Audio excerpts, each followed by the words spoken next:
Hello friends, welcome back to my channel. ఈరోజు మన ఛానల్లో ఇన్స్టెంట్గా అప్పటికప్పుడు పప్పు నానబెట్టే పని లేకుండా ఆలూతో గారెల్ని ఎలా ప్రిపేర్ చేసుకోవాలో ఈ వీడియోలో చూసేద్దామండి. చాలా టేస్టీగా ఉంటాయండి.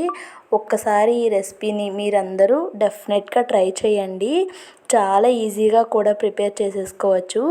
ఇక ప్రాసెస్లోకి అయితే వెళ్ళిపోదామండి. ఇప్పుడు నేను దానికోసం మీడియం సైజులో ఉన్న ఒక 2 బంగాళదుంపలు తీసుకొని ఇలాగా ఒక్కో బంగాళదుంపని 4 పార్ట్స్గా అయితే కట్ చేసుకుంటున్నానండి.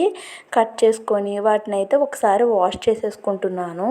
వాష్ చేసుకొని ఇలా ములిగే వరకు వాటర్ వేసుకొని కొంచెం సాల్టు అండ్ అలానే కొంచెం పసుపు వేసి అయితే వీటిని కుక్కర్లో పెట్టి ఉడికించుకుంటున్నానండి. దీని మీద మూత పెట్టి.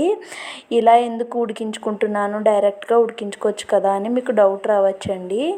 ఇలా ఉడికించుకుంటే కనుక బంగాళదుంపలు పర్ఫెక్ట్గా ఉడుకుతాయండి. అదే మనం కుక్కర్లో డైరెక్ట్గా వేసి అలా ఉడికిస్తే మనకి బాగా మెత్తగా అయిపోతాయండి. అందుకోసం నేను ఇక్కడ ఈ ప్రాసెస్ని అయితే ఫాలో అవుతున్నానండి. ఇప్పుడు కుక్కర్కి విజిల్ కూడా పెట్టేసుకొని స్టవ్ వెలిగించి ఒక 2 విజిల్స్ వచ్చే వరకు అయితే బంగాళదుంపల్ని ఉడికించుకుంటున్నానండి.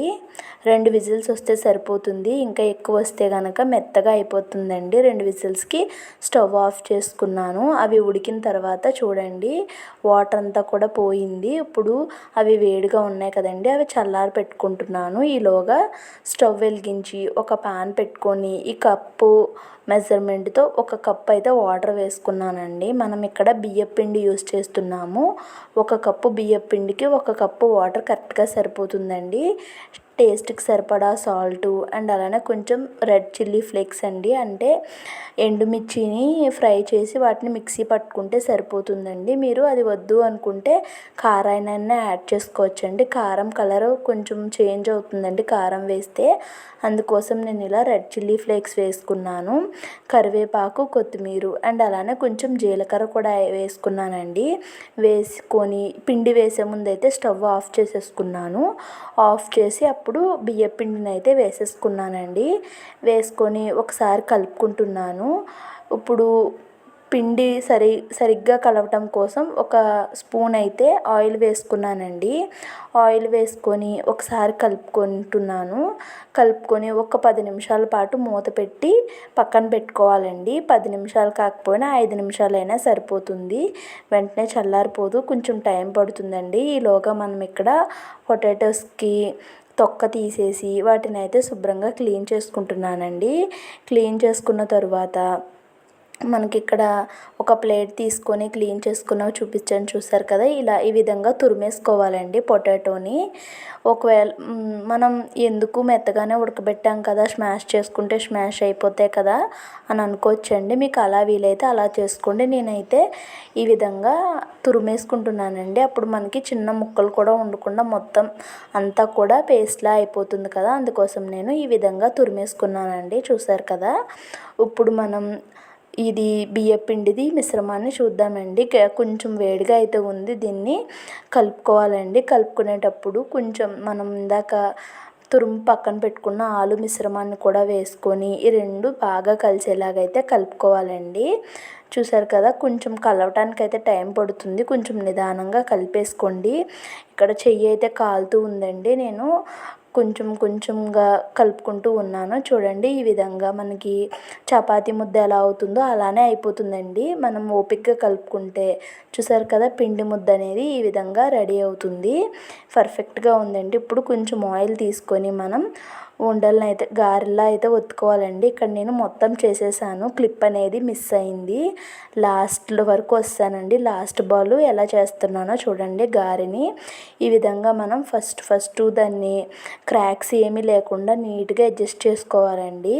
హోల్ పెట్టుకోవాలి. ఇలా డైరెక్ట్గా ఫ్రై చేసుకుంటే కనుక మనకి అంత పర్ఫెక్ట్గా ఫ్రై అవ్వదండి. హోల్ పెట్టుకుంటే మనకి చూడటానికి గారె షేప్లోనే ఉంటుంది అండ్ అలానే బాగా ఫ్రై అవుతుందండి. మంచిగా పైన కలర్ వచ్చి లోపల ఉడకకుండా కాకుండా ఈవెన్గా మొత్తం అంతా కూడా ఉడికి చాలా టేస్టీగా ఉంటుందండి. ఈ విధంగా ఎక్కడ కూడా క్రాక్స్ లేకుండా మనం నీట్గా గారెలాగా ఒత్తేసుకున్నానండి. ఇక్కడ నేను అదే విధంగా మొత్తం అన్నీ కూడా ఒత్తేసుకున్నాను.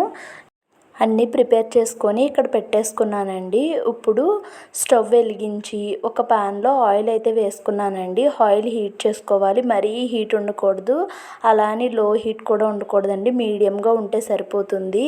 సిమ్ని అయితే ఫ్లేమ్ అయితే పూర్తిగా సిమ్లో పెట్టేసుకొని మీరు తీసుకున్న ప్యాన్ని బట్టి ఎన్ని పడతాయి అనుకుంటే అన్ని వేసుకోండి. నేనైతే ఇక్కడ ఒక 6 వరకు వేసుకున్నాను. వేసుకొని వాటిని ఒక 5 మినిట్స్ పాటు కదపకుండా వదిలేసానండి.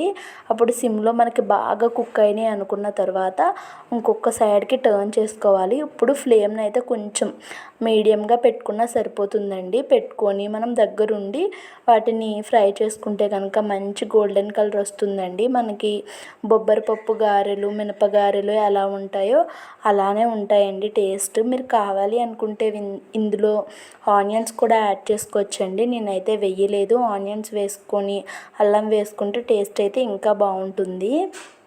అవి వేసుకున్నా కూడా సేమ్ ఇదే ప్రాసెస్ చేసుకోవాలండి. ఇప్పుడు నేను మిగిలినవి కూడా ఫ్రై చేసేసుకుంటున్నాను. చూస్తున్నారు కదండి, ఇన్స్టెంట్గా పప్పులు నానబెట్టే పని లేకుండా గారెల్ని ఎలా ప్రిపేర్ చేసుకున్నానో. ఈ వీడియో కనుక మీకు నచ్చుతుందని అనుకుంటున్నానండి. ప్లీజ్ అండి, ఈ వీడియో కనుక మీకు నచ్చినట్టయితే ఒక చిన్న లైక్ చేసి ఛానల్ని సబ్స్క్రైబ్ చేసుకోండి. అంతేకాకుండా వీడియోని మీ ఫ్రెండ్స్ అండ్ ఫ్యామిలీస్కి షేర్ చేయండి. థ్యాంక్స్ అండి. Thank you so much for watching our channel.